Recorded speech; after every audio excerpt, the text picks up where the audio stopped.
Terima kasih. Penanti, sila. Terima kasih Datuk Seri Yang di-Pertua. Terima kasih Datuk Seri Yang di-Pertua di atas ruang yang diberikan kepada saya untuk turut serta dalam perbahasan pada hari ini, dan perkara yang penanti mahu hidang bertemakan tambah kemahiran wanita, tambah pendapatan wanita. Saya berdiri hari ini bukan sekadar untuk menyokong konsep ini secara umum, tetapi untuk menegur kelemahan pelaksanaan dasar sedia ada dan mendesak agar langkah yang lebih tuntas dilaksanakan bagi memastikan slogan ini benar-benar diterjemahkan kepada tindakan di lapangan. Datuk Seri Yang di-Pertua, kita sering mendengar pelbagai program dan inisiatif kerajaan negeri yang kononnya memberi tumpuan kepada pembangunan wanita. Tetapi apabila kita turun ke bawah, ke kawasan PPR, ke kampung-kampung, ke taman perumahan, ramai wanita masih belum menikmati manfaat sebenar. Masih ramai wanita yang ingin berniaga tetapi tidak tahu cara memulakan. Masih ramai yang mempunyai bakat dalam bidang masakan, jahitan, kecantikan, malah keusahawanan digital, tetapi tidak ada bimbingan, tidak ada modal dan tidak ada ruang pasaran. Datuk Seri Yang di-Pertua, kita tidak mahu program wanita ini hanya menjadi acara tahunan untuk bergambar dan mengutip markah politik. Kita mahu program yang benar-benar membina kemahiran, menjana pendapatan dan memberi kesan jangka panjang kepada kehidupan wanita di negeri Pulau Pinang. Kerajaan negeri perlu berani beranjak daripada pendekatan kosmetik kepada pendekatan strategik. Kita perlukan satu pelan tindakan ekonomi wanita negeri Pulau Pinang yang terancang dengan objektif, indikator dan pemantauan yang jelas. Contohnya, berapa ramai wanita luar bandar yang telah dilatih dan berjaya menambah pendapatan? Berapa ramai suri rumah yang kini mampu menjana RM1,000 atau RM2,000 sebulan hasil daripada latihan anjuran kerajaan negeri? Ini yang rakyat mahu lihat hasil, bukan hanya laporan dan gambar di media sosial. Datuk Seri Yang di-Pertua, saya juga ingin mencadangkan agar kerajaan negeri menubuhkan satu pusat inkubator wanita Pulau Pinang, bukan hanya sebagai tempat latihan tetapi sebagai platform lengkap yang merangkumi bimbingan perniagaan, pemasaran digital, akses kepada pembiayaan mikro dan jaringan dengan industri tempatan. Kita perlu lihat wanita sebagai pelaburan ekonomi negeri, bukan sekadar penerima bantuan kebajikan. Selain itu, kerajaan negeri juga perlu memperkukuhkan kerjasama dengan pihak swasta dan institusi latihan teknikal agar kemahiran yang diajar benar-benar relevan dengan permintaan pasaran semasa. Contohnya, kemahiran dalam bidang teknologi, pemasaran digital dan ekonomi kreatif kini jauh lebih diperlukan berbanding program konvensional yang tidak menjamin pendapatan. Datuk Seri Yang di-Pertua, apabila wanita diberi kemahiran sebenar, mereka bukan sahaja dapat menambah pendapatan keluarga, tetapi turut menyumbang kepada ekonomi negeri secara menyeluruh.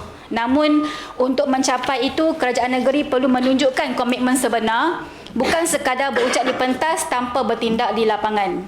Kesimpulannya, Datuk Seri Yang di-Pertua, saya menyeru agar kerajaan negeri menilai semula keberkesanan semua program pembangunan wanita yang sedia ada. Jangan kita biarkan potensi wanita Pulau Pinang terbiar tanpa hala tuju. Berikan mereka peluang latihan yang berkualiti dan sokongan yang berterusan. Hanya dengan itu, barulah slogan tambah kemahiran wanita, tambah pendapatan wanita bukan sekadar retorik, tetapi menjadi realiti yang membina kekuatan negeri Pulau Pinang dan maruah keluarga. Sekian, terima kasih. Terima kasih. Penanti bahagian dalam, sila. Salam sejahtera dan salam Malaysia Madani 2030. Datuk Seri Yang di-Pertua, keganasan rumah tangga kini menjadi isu sosial yang serius di negara kita, termasuk di Pulau Pinang. Isu ini bukan sahaja melibatkan penderaan fizikal, tetapi turut merangkumi penderaan emosi, mental dan kewangan yang memberi kesan jangka panjang kepada mangsa. Lebih menyedihkan, sebahagian besar mangsa masih memilih untuk berdiam diri kerana bimbang terhadap keselamatan diri, rasa malu atau kurangnya saluran bantuan yang dipercayai. Menurut data yang dikeluarkan oleh Polis Diraja Malaysia, lebih daripada 70,000 kes keganasan rumah tangga telah dilaporkan sepanjang tahun 2024 dan angka ini terus menunjukkan peningkatan pada tahun 2025. Secara puratanya, hampir 20 kes baharu dilaporkan setiap hari di seluruh negara dan ini hanyalah angka rasmi yang dicatatkan.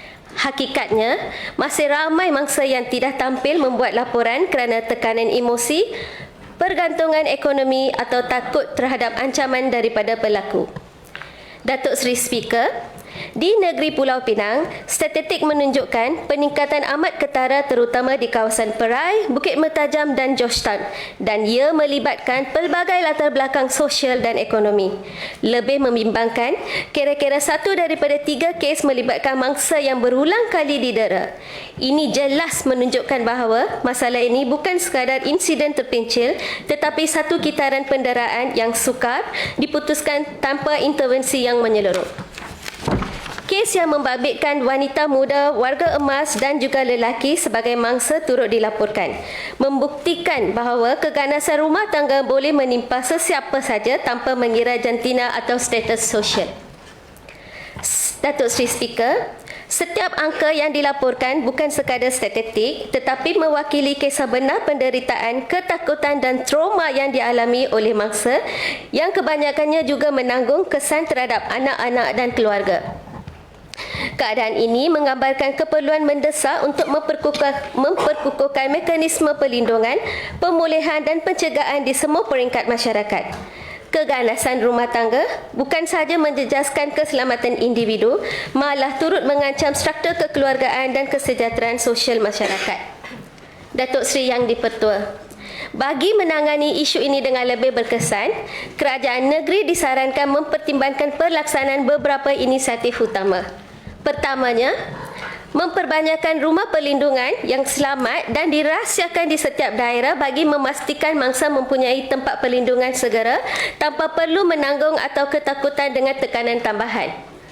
Kedua, menyediakan khidmat kaunseling dan sokongan psikologi percuma di pusat komuniti, hospital dan institut kebajikan. Ini penting bagi membantu mangsa memulihkan keyakinan diri serta memberi peluang kepada pelaku menjalani program pemulihan dan perubahan tingkah laku. Ketiga, mewujudkan talian aduan. Minta maaf, izinkan saya habiskan dulu. Ketiga, mewujudkan talian aduan khas 24 jam di peringkat daerah atau aplikasi apps minta izin, memudahkan mangsa membuat laporan dengan cepat dan selamat tanpa perlu bimbang tentang keselamatan diri dan stigma masyarakat. Dan keempatnya, memperkukuh latihan kesedaran dan empati dalam kalangan pegawai barisan hadapan termasuk anggota polis, petugas kesihatan dan pegawai kebajikan agar mereka lebih memahami sensitiviti dan keperluan mangsa ketika memberi bantuan.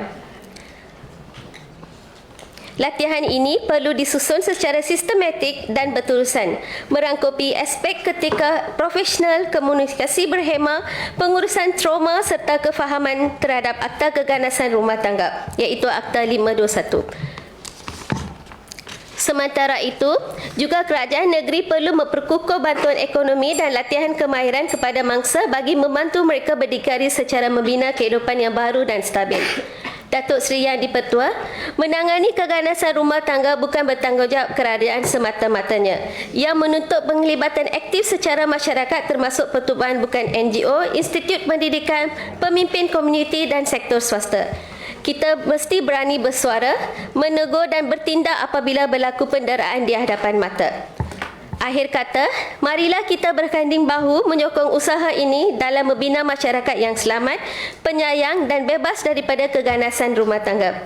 Dengan komitmen dan kesepakatan semua pihak, saya yakin Pulau Pinang akan terus menjadi negeri contoh dan memperjuangkan keselamatan, keharmonian dan maruah rakyatnya. Sekian, terima kasih Datuk Seri Yang di-Pertua. Mohon mencelah. Lanjut. Akta Keganasan Rumah Tangga 1994 memberi hak perlindungan kepada mangsa. Tetapi kenapa sehingga kini ramai mangsa masih tidak mendapat perintah perlindungan segera? Adakah kerajaan gagal menguatkuasakan akta sendiri? Biasa landed tak payah.